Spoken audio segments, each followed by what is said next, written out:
Next दोस्तों शुरुआत करते हैं आज के इस वीडियो को। स्वागत करता हूं हम सभी का इस चैनल पे। तो वीडियो की शुरुआत करते हैं, कवर करेंगे सबसे पहले बाजार की एक्टिविटी, साथ साथ कुछ इंपॉर्टेंट पॉइंट्स भी हैं और आगे की रणनीति। तो निफ्टी 50 बाजार आज के दिन की अगर हम बात करते हैं क्लोजिंग की, तो 24,252 के लेवल पर। इन शॉर्ट अगर बात करें तो आज के दिन की ओपनिंग वर्सेस क्लोजिंग काफ़ी ज़्यादा डिफरेंसेस देखने को मिलेगा। एंड अगर आप पूरी तरीके से बाजार को आपने अगर ऑब्जर्व किया होगा ड्यूरिंग एंटायर सेशंस में, तो दोस्तों बाजार आपको काफ़ी ज़्यादा आज के दिन कह सकते हैं वॉलेटाइल देखने को मिला होगा। ओवरव्यू के तौर पे अगर देखें तो बाजार में मात्र 20 पॉइंट के आसपास की जंप है, जहां शुरुआत अच्छी एक गैप अप कह सकते हैं, क्लोजिंग भी हम कह सकते हैं ठीक ठाक है, कोई बहुत बड़ा मैसिव चेंज नहीं है। मगर ये जो इन बिटवीन द जो कह सकते हैं बाजार की जो स्थिति है, ये ज़्यादा आपको अप्स एंड डाउन के साथ देखने को मिलेगी। कंसर्न पॉइंट आज के दिन का क्या है दोस्तों, इतना कहूँगा आज के दिन बाजार जो है हम इतना कह सकते हैं एक तरीके से फ्लैट ओपन और क्लोज हुआ है। मतलब एंटायर सेशन को कैलकुलेट करें तो एक तरीके से फ्लैट सेंसेक्स रहा है आज के दिन। कुछ पॉइंट्स हैं जहां पे बाजार में कुछ स्टॉक्स है जहां पे चीज़ें मोमेंटम्स के साथ देखने को मिली है। ट्रेंड की बात करें जहां ड्रॉप 2% के करीब है। पावर ग्रिड की बात करें तो लगभग 3% का राइज है। इसी तरीके से अगर हम पूरे इंटायर एक्टिविटी के हिसाब से small cap, mid cap and large cap category की अगर हम बात करें, तो यहां अगर हम देखें तो देख सकते हैं निफ्टी मिड कैप माइनर सा चेंज, मात्र 18 पॉइंट्स के आसपास की जंप। बीएसई 500 की बात करें तो मात्र लगभग 5.5 पॉइंट की जंप है। साथ साथ स्मॉल कैप की बात करें तो यहाँ पे देख सकते हैं 85 पॉइंट्स की जंप है। इसके साथ दोस्तों अगर मिड कैप 150 की बात करें तो बहुत ही माइनर सा चेंज है। इन शॉर्ट अगर बात करें तो आज के इनका बाजार का जो मूड रहा है काफ़ी माइनर सी चेंज के साथ रहा है, कोई बहुत बड़ा मैसिव चेंज आपको नज़र नहीं आएगा। सिचुएशंस भी आप देख सकते हैं एक मिक्स एक्शन और रिएक्शन के साथ देखने को मिला है। यहाँ पे overall situation 17 point, 5 point, 4.5 point, 19 point, इस तरीके के चेंजेस नज़र आ रहे हैं। दूसरे फ्रंट के में अगर देखें तो ऑयल के प्राइजेस इंटरनेशनल मार्केट में अगर देखें तो इसका क्या इम्पैक्ट है, तो यहाँ पे फिलहाल $93.77 के करीब है बैरल के हिसाब से। मतलब ब्रेंट क्रूड ऑयल में अगर देखें तो कल के मुकाबले आज की अगर बात करें स्थिति की तो कोई बहुत बड़ा मेजर चीज़ नहीं है। अब मेजर चेंज क्यों नहीं है, तो दोस्तों यहाँ पे कनेक्शन बैठता है सीधा सा ग्लोबल कह सकते हैं जियोपॉलिटिकल के कंसर्न से। अब यहाँ पे जियोपॉलिटिकल की कंसर्न से अगर बात करें जिसमें सबसे इंपॉर्टेंट अभी जो है वो है यूएस एंड ईरान। तो चीज़ें अगर देखें इंटरनेशनल मार्केट से किस तरह से मतलब प्रेजेंट हो रही हैं, तो यहाँ पे हमारे लिए पॉइंट बनेगा सबसे पहले ईरान एंड यूएस को लेके, वो है इकोनॉमिकली कंडीशंस। अब इससे पहले अगर देखें लड़ाई से पहले यूएस ने ऑलरेडी काफ़ी सारे सैंक्शंस लगाए हुए हैं। हालांकि लड़ाई के दौरान ख़त्म करने के लिए यूएस ने बहुत हद तक प्रयास किया होगा। यहाँ पे हमने कई बार ये भी देखा है कि यूएस ने इकोनॉमिकल सैंक्शंस को हटाने की बातें भी की थी। फिलहाल अगर रिपोर्ट अपडेट की अगर हिसाब से अगर देखें तो यहाँ पे आप देख सकते हैं फिर से अनाउंसमेंट की जा रही है सैंक्शंस को लेके। US president Donald Trump newly announce sanctions campaign as a diversion from the domestics American issues. तो यहाँ पे economic day would bring further defeat to Washington. अब रही बात अगर इन चीज़ों को कवर करें तो देख सकते हैं Trump the announcement of unpredicted crushing economic operations against Iran. The two countries failed to reach a deal, warning that any country offering Tehran a lifeline will face several financial retaliations. तो इस तरीके के जो चीज़ें हैं वो अब announce की जा रहे हैं कि कोई भी देश अगर ईरान से मदद करता है ईरान के लिए, या फिर ईरान के साथ कोई भी बिजनेस एक्टिविटी करता है, इकोनॉमिकल ऑपरेशंस करता है, तो वहाँ पे यूएस इस चीज़ को एज ए थ्रेट मानेगा यूएस के लिए। अब उस चीज़ को लेके फर्दर उस पर इकोनॉमिकली सैंक्शंस भी लगाए जाएंगे।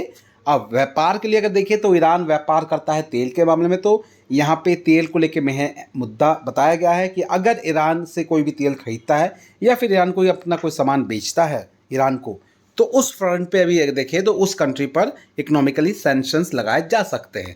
तो इस तरीके की एक्टिविटी है। अब ये क्यों है, रीज़न भी है दोस्तों क्योंकि तेहरान को लेके जो स्ट्रेट ऑफ हॉर्मुज़ का मसला है वो किसी नतीजे पे नहीं पहुंच रहा है। तो ये एक मेन कंसर्न पूरे कह सकते हैं बाजार के लिए। तो अभी तक जो हमने देखा है वो बेसिकली कह सकते हैं इंटरनेशनल मार्केट, जिसका असर हमारे इंडियन मार्केट पे देखने को मिला है। डोमेस्टिकली भी अगर देखें तो बहुत सारी चीज़ें जिसको हम डिस्कस करेंगे, लेकिन उससे पहले यूएस मार्केट ओपन हो चुका है। देख सकते हैं फिलहाल अभी 0.67% के आसपास का मूव, 350 पॉइंट की मूवमेंट आप कह सकते हैं। इस फ्रंट पर अगर देखें तो बाजार का मोमेंटम ठीक ठाक है, आज के दिन रौनक देखने को मिल रही है बाजार में। रीजन बिंग दोस्तों, फिर से कहूँगा दोस्तों, ट्रेजरी यील्ड बॉन्ड में थोड़ी बहुत गिरावट, चीज़ें इसलिए थोड़ा सा हम कह सकते हैं इक्विटी मार्केट के पक्ष में देखने को मिल रही है। अब आगे चीज़ें किस तक से होगी ये तो सेशंस दौरान ही पता चलता रहेगा।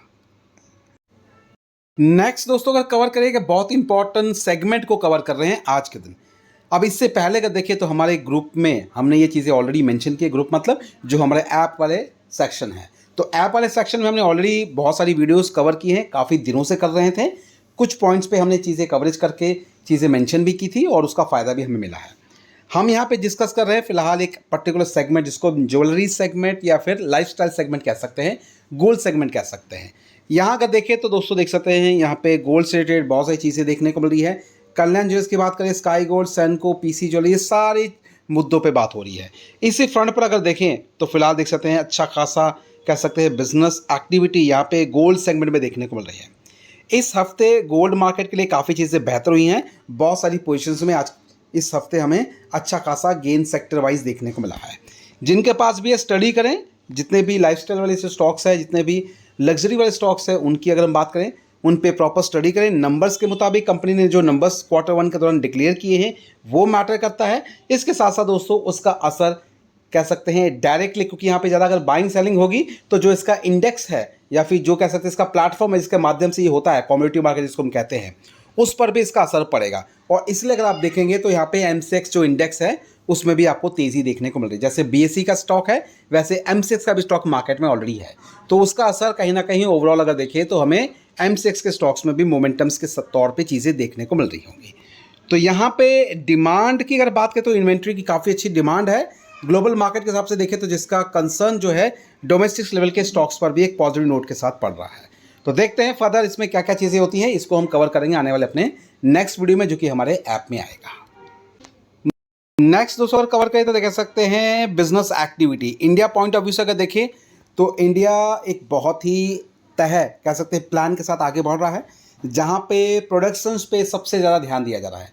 प्रोडक्शन मतलब अगर इलेक्ट्रॉनिक सेगमेंट्स की बात करें तो इसी चीज़ के लेके अगर देखें तो millions of phones now it was to make more what we goes into them.